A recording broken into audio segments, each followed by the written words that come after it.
Ơn mai nhầm. Wow, start oh my god.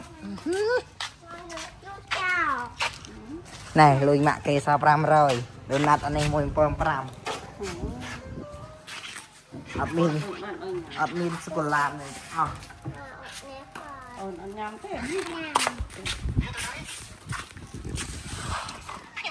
Hai nhật. Ây ơi, mày cái đây. Ok, wow, start oh my god. Thế, hãy ơn nhầm cho em ta. Hai nhật. Cho nó bỏ phải em cứ chanh được không?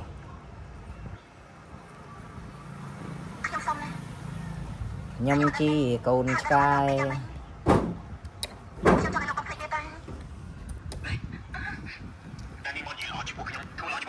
Wow, oh my god.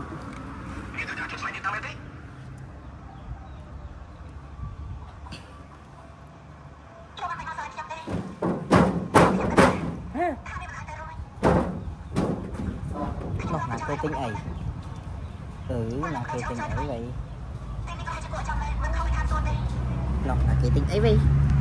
Cô chị mình tầm mơ tí chứ. Thế nào?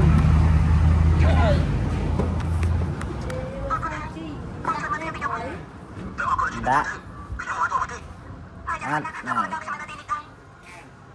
Mà phần lăng chỉ lăng thay mà phần đã đọc môn đâu. So đọc pi môn pram đọc pe chấm rốt đọc môn pram. Vì lăng thay chỉ lăng thay.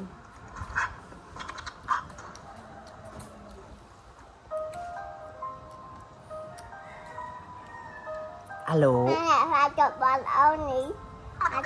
Alo, U Chi Miên.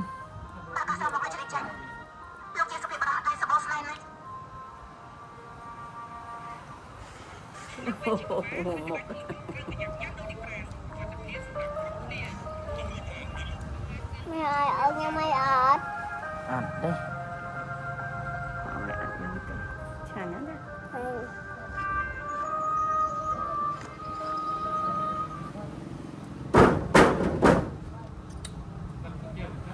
Ok, wow. Oh my god. Wow giờ. Đây xem với. Mày bao mà. Cái nhất đây và lệ tao này tịch mình. Lệ mà bao. Khang score khang ơi tịch. Ồn ơi.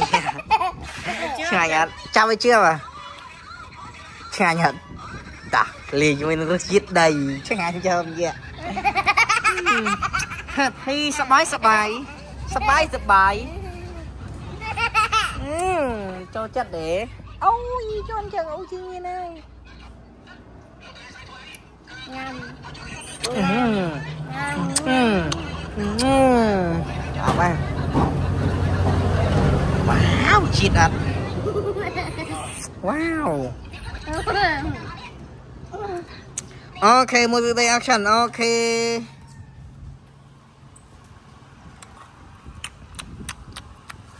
Nằm. Được bơi. Dần. Anh bơi. Ê, mệt lại cái này.